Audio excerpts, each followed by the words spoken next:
Rais wa Marekani Donald Trump amesema atalichukulia hatua za kisheria gazeti la New York Times ambalo limeripoti katika uchambuzi wake kuhusu namna Marekani na Israel zilivyoshindwa katika uwanja wa vita dhidi ya Iran. Rais huyo wa Marekani amesema kuwa atachukua hatua za kisheria kwa sababu gazeti hilo limeripoti mambo yasiyokuwa ya ukweli kwamba Marekani imeshindwa vita dhidi ya Iran. Rais huyo amethibitisha kwamba uchambuzi kuhusu malengo na matokeo ya vita vya Iran na kuyataja yaliyoandikwa na gazeti hilo kuwa ni ya uhaini mtupu. Mlipuko uliochochewa na makala iliyochapishwa Jumapili na ripota Neil Farquhar chini ya kichwa cha habari ni nini kilibadilika baada ya karibu miezi minne ya vita. Wachambuzi hawasemi mengi.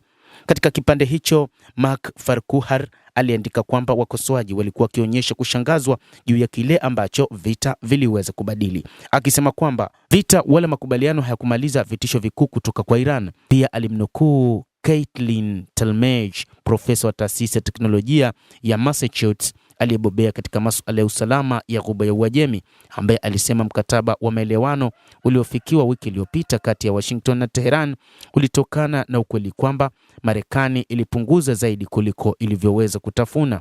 Trump alijibu katika mfululizo wa machapisho ya hasira kwenye mtandao wake wa Truth Social Jumapili. Aliliita gazeti hilo kwamba ni gazeti ambalo ni la rushwa na lililoshindwa na kudai kuwa kampeni ya Marekani na Israel imelemaza uwezo wa kijeshi wa Iran, imeondoa uongozi wake mara mbili na kuharibu uchumi wake. Hata hivyo, amezungumzia kuhusu mlango wa bahari wa Hormuz ambao anasema sasa mambo yamebadilika na waoga wala rushwa na wasiokuwa na maadili wanazungumza mambo zaidi yasiokuwa na ukweli. Rais huyo alifuatia chapisho lingine la kushitumu gazeti hilo kwa kuripoti kwa njia ya ukweli usiokuwa wa haki na kuunda ukweli ambao hauna vyanzo vya uhakika na kwamba huo uliofanywa na gazeti hilo ni uhaini. Rais huyo wa Marekani alisema ni gazeti hilo limekuwa likiongeza taarifa zao zote za uongo na kejeli kwenye kesi yetu ya mabilioni ya dola dhidi yao. Ni wahalifu, Trump alisema. Matamshi ya Trump yanarejelea kesi inayoendelea ya dola bilioni 15 ya kashfa aliyolifungulia gazeti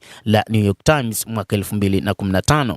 Kesi hiyo inalishutumu gazeti hilo, waandishi wake wanne na mchapishaji Penguin alikanusha taarifa ya Trump kuhusu biashara yake na kupotosha taarifa ya Trump kuhusu biashara yake na familia yake kuharibu kampeni yake ya urais mwaka 2024.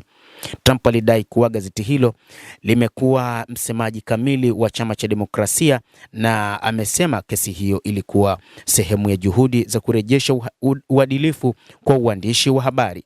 Gazeti la New York Times lilikataa madai hayo likisema kesi hiyo haina mashiko na ilifikia jaribio la kukandamiza uandishi wa habari huru.